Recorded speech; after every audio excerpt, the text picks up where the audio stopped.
Olá, pessoal! Vamos começar mais uma aula sobre variáveis aleatórias agora com a parte 5.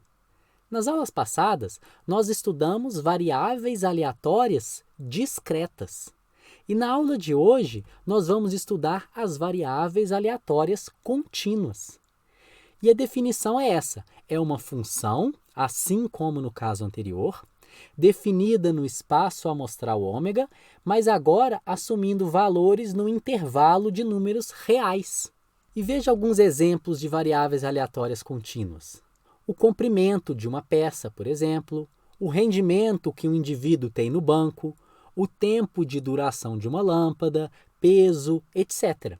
E se antes tínhamos uma distribuição discreta dada dessa forma que vemos no gráfico, com o eixo x os valores possíveis, discretos, e no eixo y as probabilidades, agora no caso contínuo, o que vai mudar é que os valores eles são contínuos. Então temos essa representação agora. Mas veja que a f de x, que estamos vendo no eixo y, ela tem a mesma ideia da probabilidade, mas ela não entrega uma probabilidade. Mas a relação ela é muito próxima entre a distribuição discreta e a distribuição contínua. Então, se antes calculávamos a probabilidade de x ser igual a um xzinho em específico, agora na parte contínua calculamos a probabilidade de x estar dentro de um intervalo. Por exemplo, o ponteiro dos segundos de um relógio mecânico, ele pode parar a qualquer instante de 0 a 360, devido a algum defeito técnico ou término da bateria. Então temos essa representação. É um relógio mecânico, os ponteiros giram de 0 a 360 e a minha variável aleatória x é o ângulo que temos entre o ponteiro e o eixo vertical do relógio. Se assumirmos que x é uma variável aleatória discreta, poderíamos ter essa representação aqui. X assume valor 0, 6, 12, 18, etc., cada uma com uma probabilidade igual. Graficamente, teríamos essa distribuição discreta de probabilidade. Mas se considerarmos x como uma variável aleatória contínua, agora teríamos essa representação. E o nosso interesse não seria mais uma probabilidade pontual em 0, em 6, em 12, e sim dentro de um intervalo de A e B, de C e D, etc.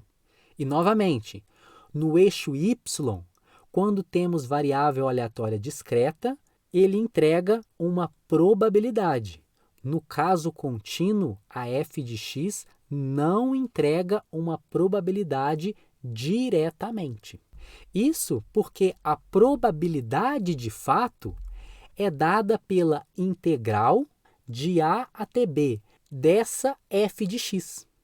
E essa f minúscula, veja, não é aquela f maiúscula que já aprendemos, é o que chamamos de função de densidade de probabilidade.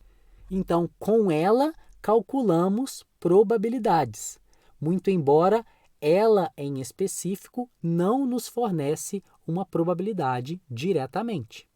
E assim como no caso discreto, que a p de x tinha algumas propriedades, a f' de x também tem as suas propriedades.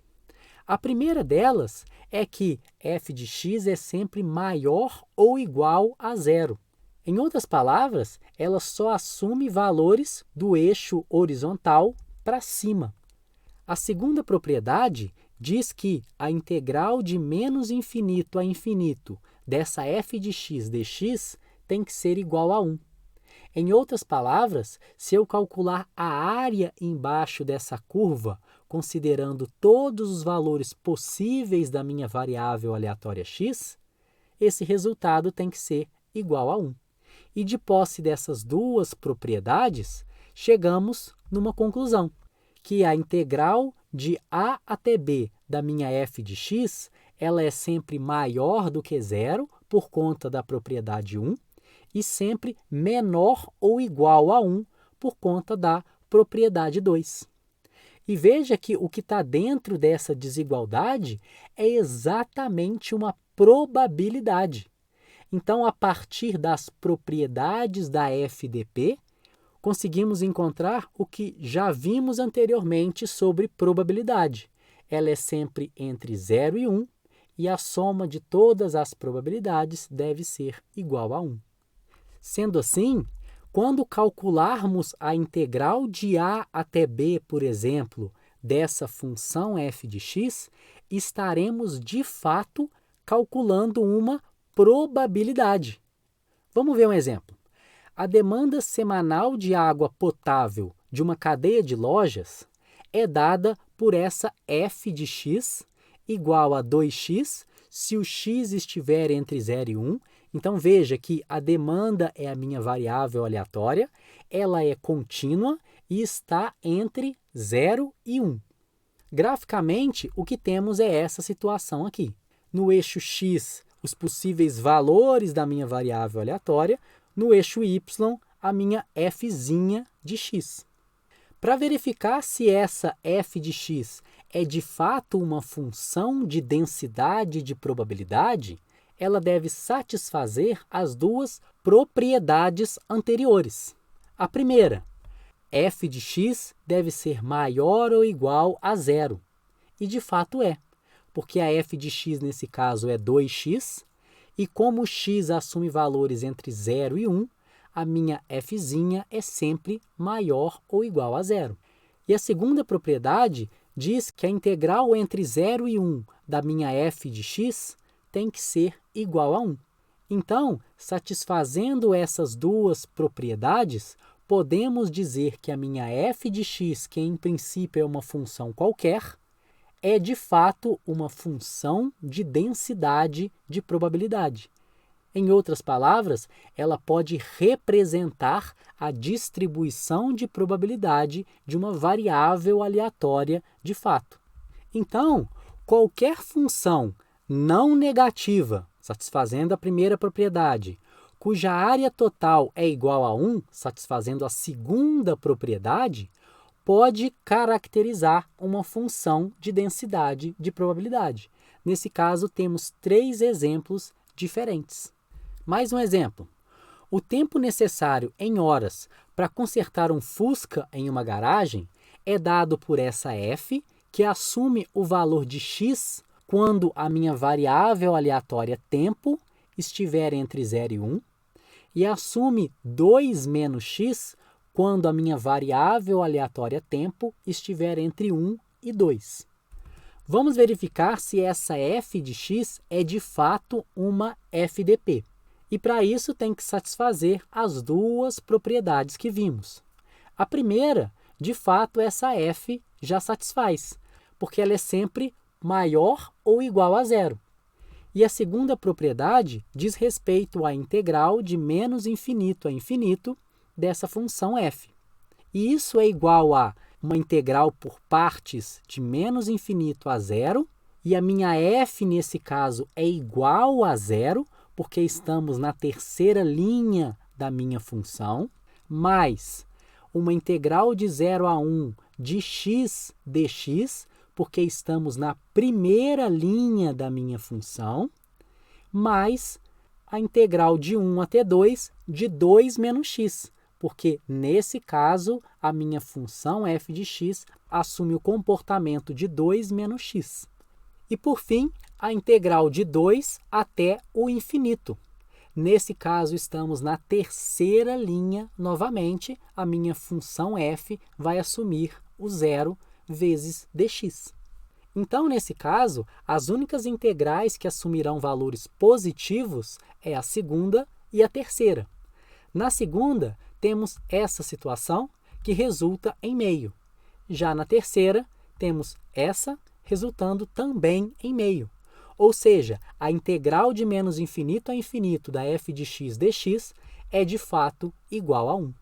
Ou seja, essa f de x pode ser considerada uma função de densidade de probabilidade de uma variável aleatória contínua. Mais um exemplo. Considere que a distribuição do erro de medição em gramas de uma colher medidora seja dada por essa FDP abaixo. Veja que nesse caso eu já estou afirmando que essa função é de fato uma função de densidade de probabilidade. Pergunta: qual é o valor de C nesse caso? Ora, Eduardo, para encontrar esse número, basta lembrar que a integral de menos infinito a infinito de uma função de densidade de probabilidade tem que ser igual a 1. Mas essa integral, calculando por partes, é dada dessa forma. A integral de menos infinito até o zero, mais a integral de 0 até 1 da minha f de x, agora assumindo cx2, vezes dx, mais a terceira parte, que é a integral de 1 até o infinito, de novo a minha função assumindo o zero. E novamente, a única integral que apresenta valores positivos é essa do meio. E essa soma tem que ser igual a 1, porque a minha f é de fato uma FDP. E resolvendo e igualando a 1, temos que C é igual a 3. Então, para que essa f, função qualquer, seja de fato uma função de densidade de probabilidade, o C tem que ser igual a 3. E lá no início dessa aula, nós fizemos uma diferenciação entre distribuição discreta e contínua, e veja que no caso discreto, calculávamos sempre a probabilidade de x ser igual a um x. E no caso contínuo, probabilidade de x estar dentro de um intervalo.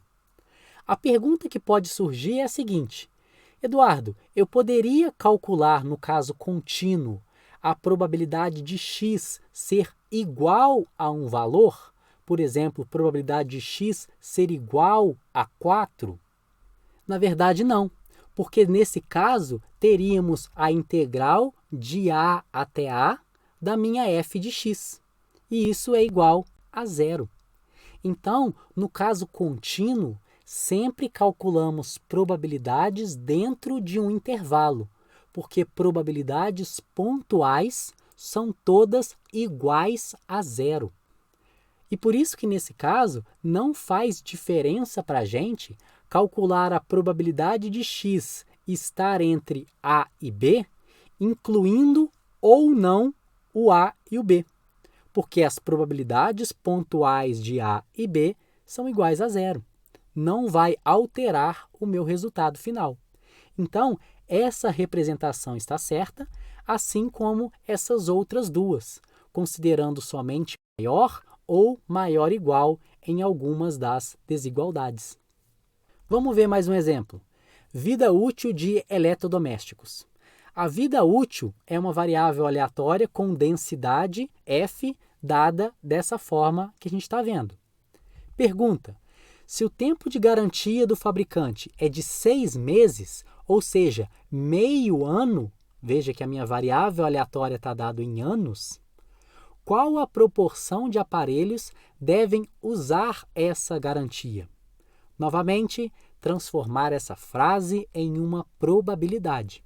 Sabendo que x é uma variável aleatória que mede a vida útil do eletrodomésticos e ela é dada em anos, o que está sendo perguntado é a probabilidade de x ser menor do que meio. Ora, se eu já sei a probabilidade requerida e a densidade de probabilidade dessa variável aleatória, basta agora calcular.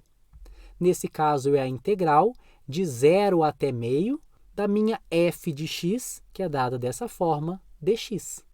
O nosso problema agora é muito mais de cálculo do que de probabilidade. E a resposta, nesse caso, vai dar 0,02. E o cálculo do valor final do eletrodoméstico que a gente paga leva em consideração também essa quantidade de eletrodomésticos que precisarão de ser trocados. Então, terminamos aqui mais uma aula em que aprendemos a função de densidade de probabilidade, as suas propriedades e alguns exemplos.